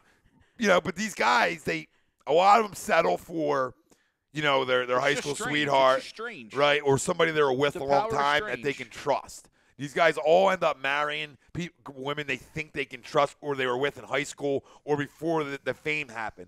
And then they treat them like garbage, essentially, because they run around all the time. But that's how they do it because it's all about making sure that they're not here to steal my money. Now, you go look at what Nelson Aguilar's got on his arm. That's the kind of shit you're going to run into when you're famous out there. So just stay single, babe, so you can have that all day.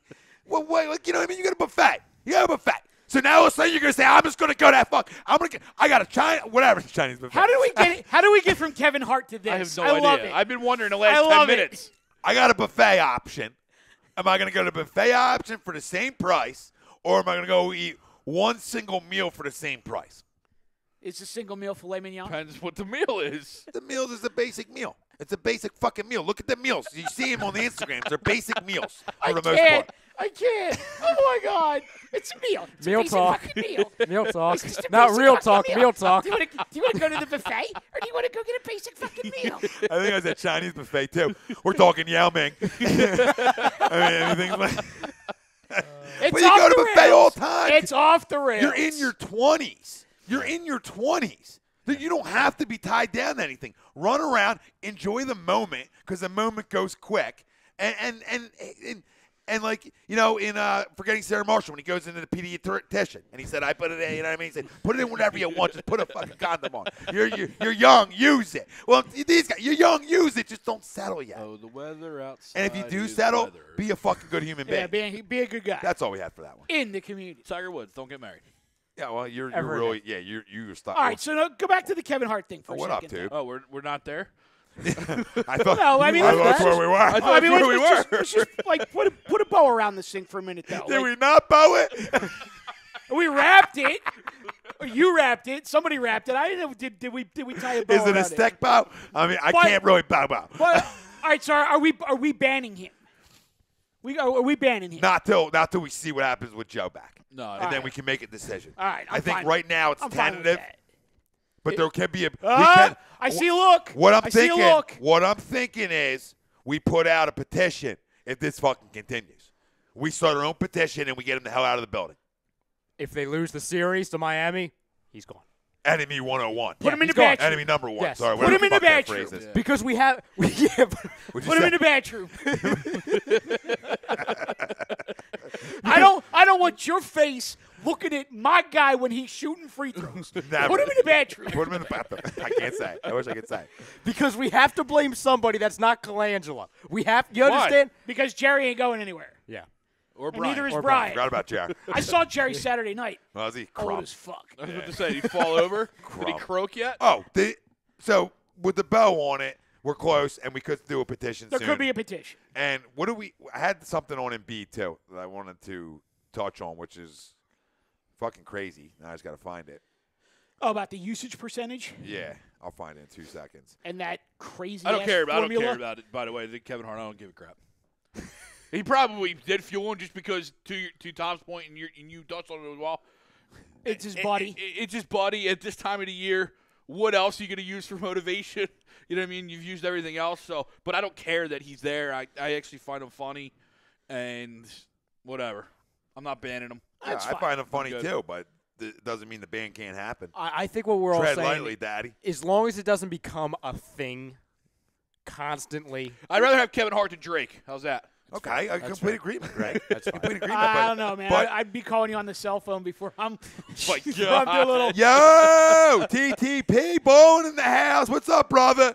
Mike Parker chiming in. Want to just Pootie Tang. What's up, family? You know what? Honestly, Lazy booking. You know what what up, Chrome? Greg, you know what I think my issue with it is that Michael Profound 69. Love it. The name. Sorry. it's like we haven't been able to enjoy this yet. And like I say that, but if you look like with all the superstars that watch the Lakers, the Lakers were good for a while before the stars started flocking. And then in New York, like, you always had Spike Lee because he was a basketball fan. But you weren't getting the Samuel L. Jacksons and the this guy and that girl and whatever until the Knicks were good for a few years. Like, the Sixers went from, like, the outhouse to the penthouse, and we're not getting a chance to, like, kind of, put our thing down and establish a playoff run of a couple years and get a foothold before, like, we have to deal with this bullshit distraction. It's the same problem I have with the national media. Exactly. Wanting them, now they're the darling pick to win the Eastern Conference. And no. It's like, where were you last year? No. Where every one of you trashed the process. Even half the fans that filled that building trashed the process. Yep.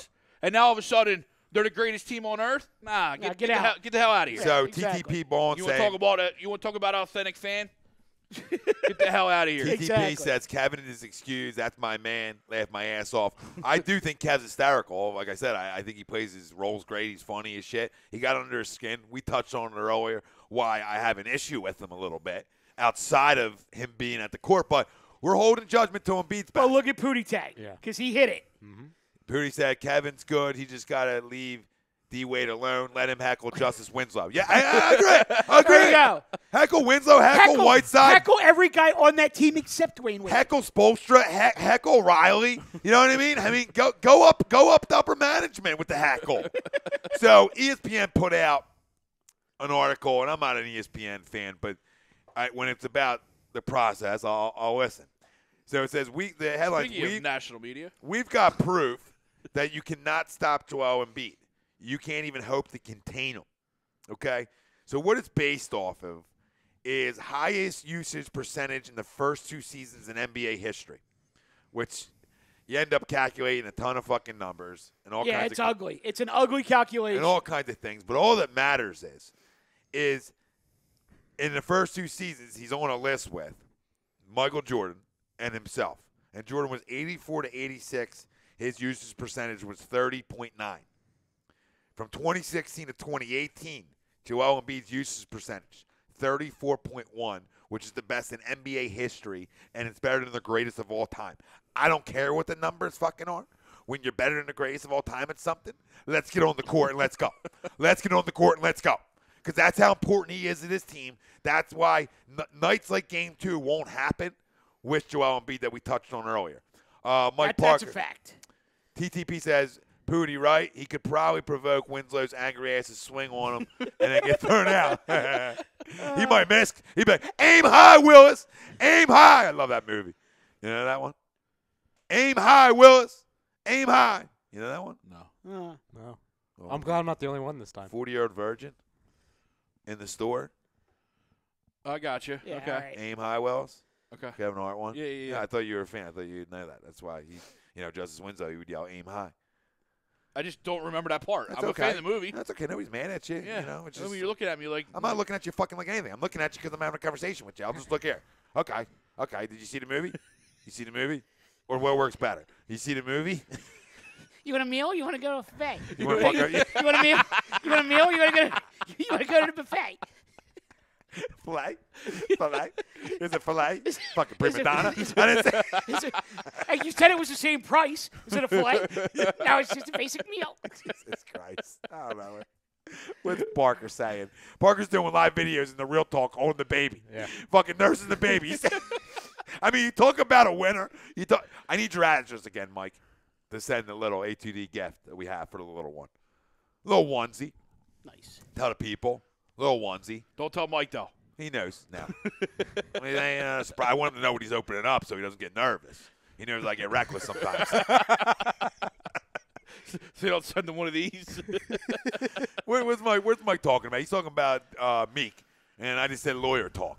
Yeah, I mean, I don't even know about Meek. What's it? Meek's getting released, whatever. TTP says probation. That man's locked the fuck up. I guess he's talking about Meek. I don't know. Let him out for the game, for Christ's sake. Yeah, they should just have him, they should do a live video in him in the prison and then show it on the Jumbo. And that place would go bananas. In Game 5, you blow the fucking roof off of that place. If you had Meek in a prison, who else can we throw in? And you brought a Hinkie just saying, let's go. Hinkie. And you had Hinkie after Meek Oh, my God. Sixers, can I tell you? Can I tell you what's going to work for you? Can I tell you how trending that would go for you? Meek from the prison, and then Hinkie saying, let's go. That's all Hinkie's got to say. Just let's go. Well, we're going to build a statue of Hinkie. Yeah, or just say, Joel. Yeah. Either way. What do you got? We're getting statue talk. Statue talk. For Hanks. What do you got? So I sent you guys, all three of you, a link on Messenger. Yeah, we're kind of doing a show. Well, I was going to say live. I was going to say live reaction. It was the Pacers coach. Just watch him in the background. Watch. So it'll be up on the page shortly, everybody. So watch the push right there. Coach. Yes. Night. He gets so pissed that he wants to walk out on the floor and he just bites it. Yo, Pooty says, just give Meek a little bell to ring from his cell. If he lit. Yeah, that'd be the best thing ever. If he's ringing a little fucking bell. If he's ringing a little bell. I'll tell you what. I'll drop 40. I guarantee you. I'll drop 40. I guarantee you if he gets out before the Sixers are done with the playoffs, the very first opportunity they have, he will be the one ringing the bell. Oh, he will. There's not even a question. Oh, my God. They will drive him straight from jail to the building with an to ring ankle the bracelet. bell. Is it sad I've never heard a song other than with that song they keep repeating over and over and over again? It's the only one you need to know. Yeah. TTP says, Joel. I probably couldn't pick him out of a crowd. I can't stop with the Pooty. The little baby bell. Can't stop. Little baby Liberty bell. Wait, little thing like hold this on. big. Did You you get it like this big. say you can't stop with the Pootie Tang? I can't stop with the Pooty. Is it a meal or a buffet? It's the buffet. It's the whole thing. It's 17 plates and one to go. It's funny that Pootie Tang drops the lil, not the little, the lil, L-I-L, the lil bell. Little bell. Little bell. They make sure they really loud. Like, the bell's this big and the little thing gets hit with like this big, like ding ding. Mike Barker, is that the dinner bell?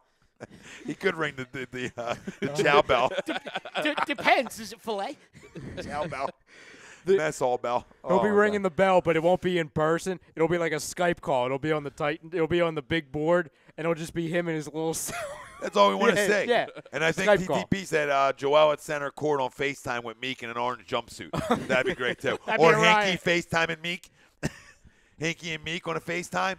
Oh, a lot to talk about.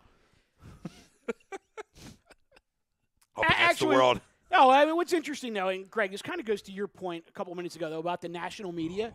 One thing I would love to see somebody from the national media do is get Hinkie in this studio. Let Hinkie talk at halftime of a game from the studio because you know he's not going to come into the building. I wish. He won't give you're right. He won't give Philly media the time of day, but somebody from the national media could get him.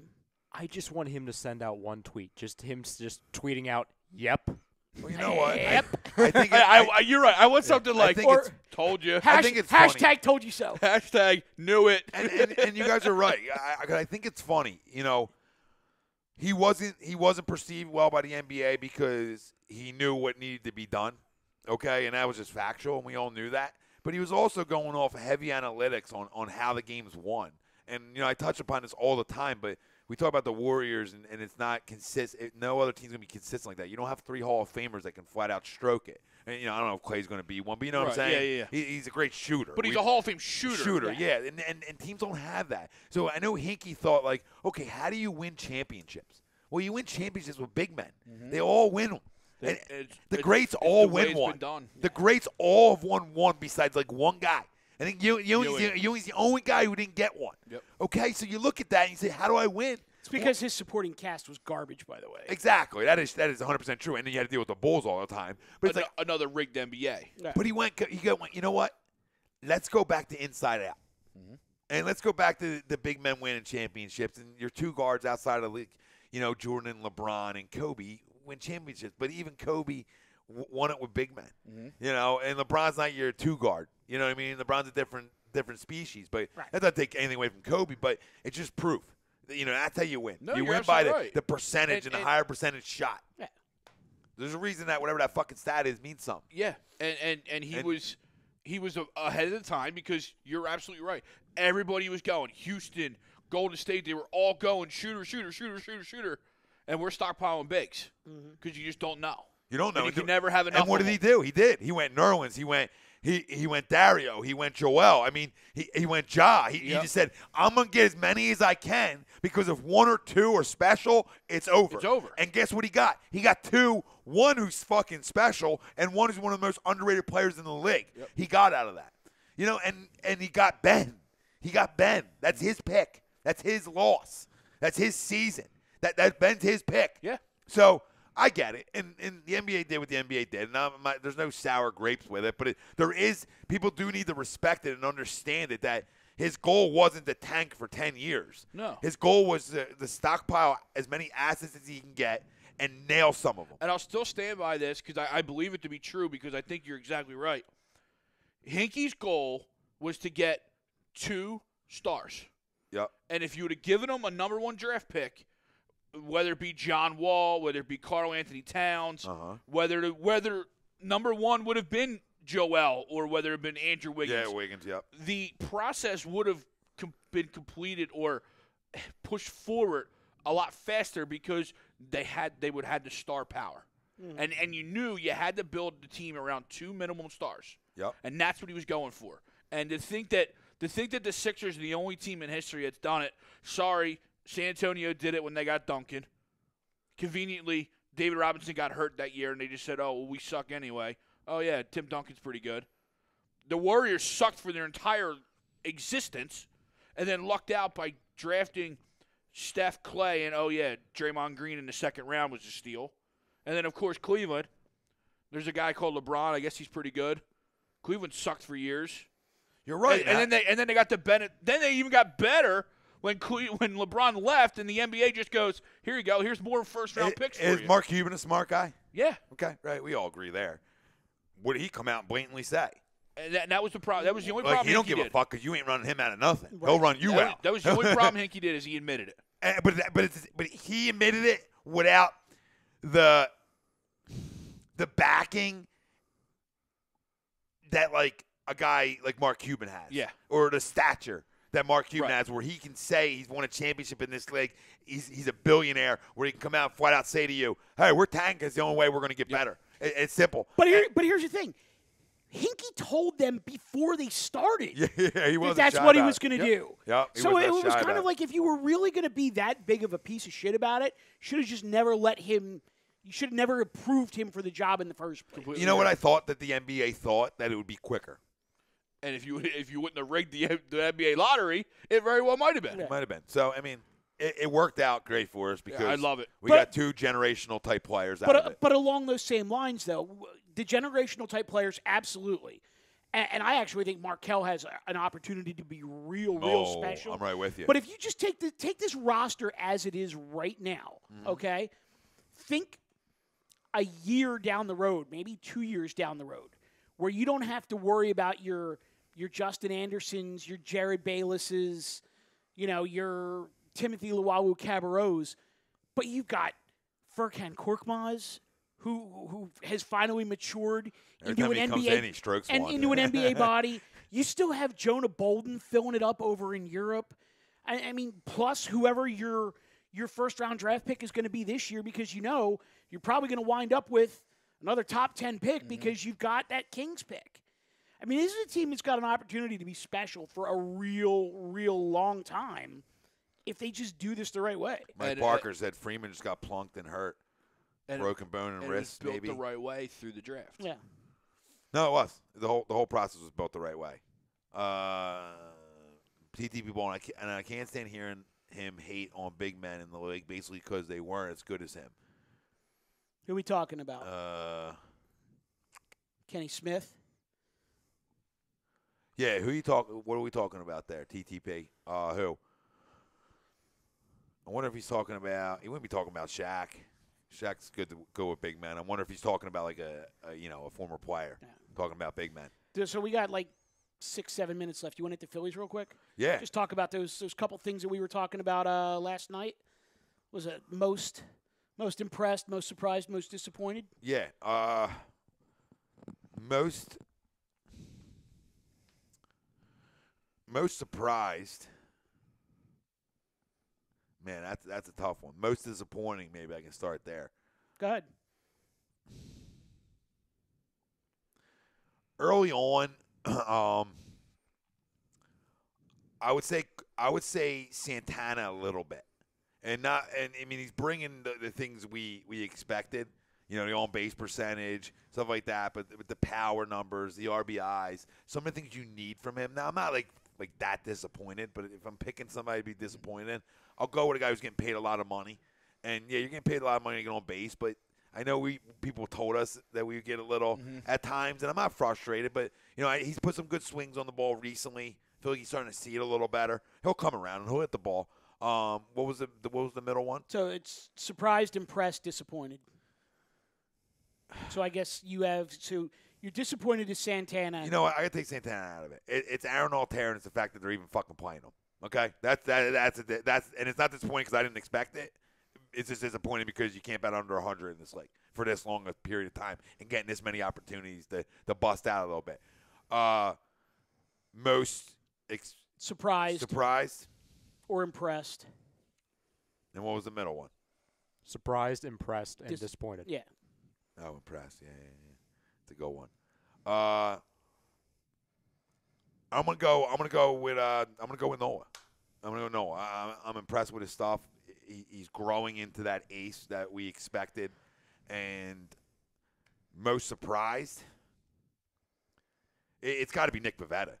Really, I mean, I would love to say Kingery, but I think we all sat here and knew he was a good baseball player. Yeah, you know, a lot of these kids we expected to be good baseball players. You know, Pivetta was in the Papelbon deal. I mean, it was almost like you're just getting rid of a guy and you're getting a guy back, and he is whatever he is, and he ended up. You know, this is what happens sometimes. The unexpected guy ends up shooting up your system and becoming a big-time maybe number 2 or number 3. I love his confidence on the mound. I love how he fills the fucking zone up. So I'll go with that. What the fuck is that? Balk. He balked. Oh, okay. Boys? My most disappointed, I agree, Tom. He doesn't even have a name anymore. He's 071.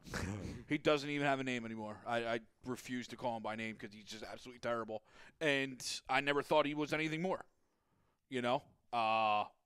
Yeah, I mean, I understand it's early.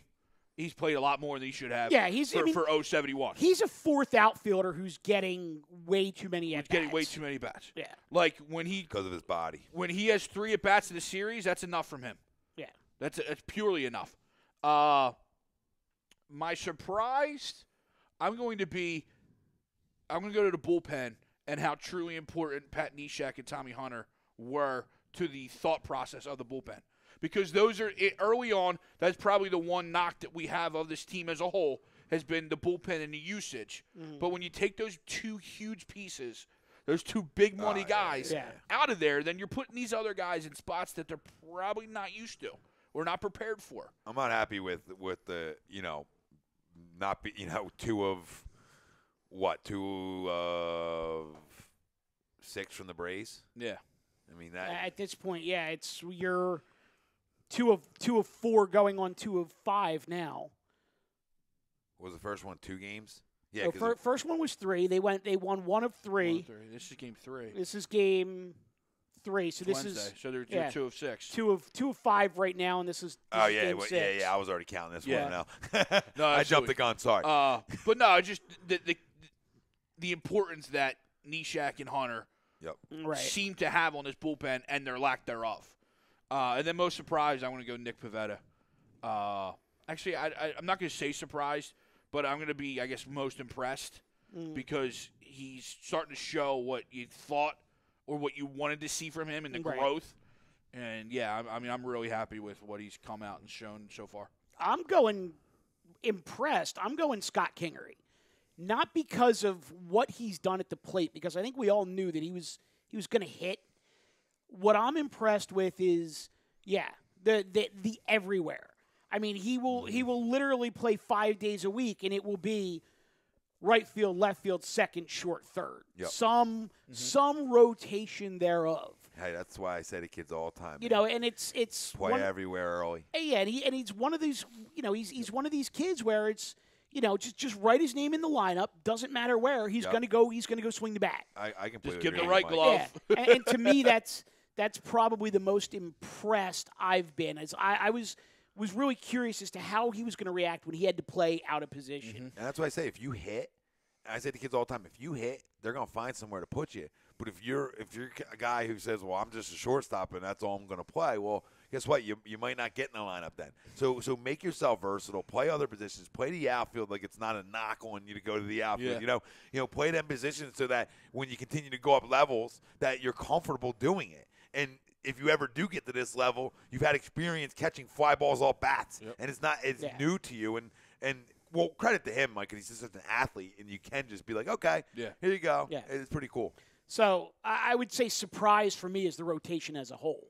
I think there were a lot of question marks with that rotation, especially with Eichhoff being hurt, Arrieta not being ready for the start of the regular season. And outside of one or two games, they've performed way better than I expected, and they're doing what they need to do to keep the Phillies in games. Sure.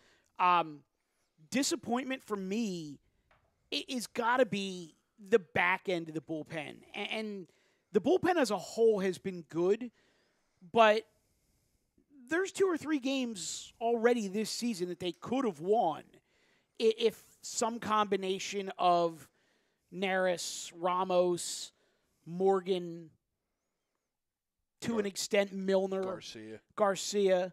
I mean, it's crazy when you look at the bullpen, and the 2 best guys down there right now are Victor Arano, who has been perfect for the entire season, and Yaxel Rios, who was a call-up when Neshek went on the DL. Isn't that funny how the bullpen works like that? It's crazy. But and to your point, no, that's a huge disappointment. Luis Garcia almost single-handedly probably lost that Marlin game that kept us from the sweep. Yeah. When you talk about plunking the guy to lead off the inning and then walking the guy, and then you can't do that in the 9th inning. No, they're definitely not getting it done when your starters are. And that's why, your point, Neshek and Tommy Hunter are so important. Yeah. We were talking about the other night, in the 8th inning, in that tie game last night, you can go to one of these guys with a lot more confidence to get an out. And then hopefully, you get outs and you can get that big hit. And that's what you're shooting for. But the thing that the one beef that I have with the bullpen, the way that I guess Gabe is using them is, you got to understand that Adam Morgan is not a situational left-hander. He never was. He found his rhythm last year when they started bringing him in, beginning of an inning, whether it was beginning of the 6th, beginning of the 7th, beginning of the 8th, and telling him, you've got 1 tonight, you've got 2 tonight. You rear back and you throw that fastball 98 miles an hour from the left side, and you go out there and you mow guys down. Adam Morgan's not a guy that you can bring in the middle of an inning. He's not a situational lefty. Gabe is using this guy wrong. And I'm tired of the narrative that Adam Morgan sucks, because he doesn't if he's used the right way. We learned 2 years ago that he's not a starter. Okay, fine. He's not a starter. They finally figured out last year what his niche was. And he was lights out for 2/3 of the season. And they've completely gone away from that this year. To me, he throws so goddamn hard that if Hector Neris can't be your closer and you're not willing to move Velasquez to the bullpen, Morgan should be your closer. Yeah, I thought he really hit his stride when he became a long reliever. Where he's a guy who came in and threw 2 innings. Yeah. Where he can get comfortable out there. That's where I thought he really where he really found the spot for him. Was like, okay, you come in a game where maybe the starter goes out early and you come in and keep it close. Something like that. I thought that's what he's built to do. He was built to go 2 innings because he was stretched out to be able to do it. I don't understand the situational stuff. I completely agree with you. He's not a situational lefty at all. He's not to come in and get you 1 batter. Just like Holby Milner isn't good enough to come in and get you 1 lefty. These guys, that your 2 lefties aren't them guys. Right. And that's concerning right now, big time. Because we know what Morgan is, and he's a guy he's more of a multiple out guy than when he thinks he's coming in for 1 batter. You know how the mind goes with these guys. Yeah. And Holby Milner, every time I see him in, he gets hit around. So, I mean, when are we done with that experiment? When we got a guy in the minors that we know from the left side, and I don't know how he's doing, but, I know you don't have many lefties in your organization, but you got one down there that throws 97 who don't give a fuck. So, I mean, make the call soon. Yeah. If these guys continue to not get out, you know what I mean? Yeah. If Homie Milner, Doesn't get out. 071. He'll hit a 2-run homer because it's past the 7th inning and the game doesn't matter. And a game doesn't matter. But to your point about Adam Morgan, he's in a spot that maybe because Nishak and Hunter aren't there. Maybe he's forced to in that spot because those other guys aren't there to eat up those other positions and stuff like that. You're right, but there was never addressed. You're a left-handed situational guy. You're left-handed situational guy. Yeah, right. To your point, it's Hobie Miller's still not there. No. And it sure as hell ain't Zach Curtis. No. That guy was horrible. No, so I don't know what they're going to do with the left side coming out. But like you said, Mike, you're 100% right because he's not a situational lefty. It's not who he is. Double play. He's never going to be that guy. So, fam, we love you. Yeah. Thanks for chiming in tonight. 10-9-8 tomorrow night. Flyers are done now, essentially. So tomorrow night's a huge fucking Game 3 because we know how Game 3s are important in all sports.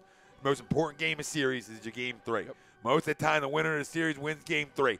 That's why, to me, Joel Embiid should be on the court tomorrow night. But, hey, who the fuck am I? I don't know. We just read you all some crazy numbers. That means he needs to be on the court. Yes. Yes. Yes. Mike. Oh, Tom, yeah. Mike. AM. In the PM. H&D Radio. We thank Gibson Mayer LLC for sponsoring us every Wednesday night. Our certified public accountant. Make them yours. Find on the web, GibsonMayer.com. Thank you all for listening. Tom Arnone, Michael Mataraki, Greg Mwakovic, Ryan Brodo on the 1s and 2s. We love you all. 10-9-8. Let's go.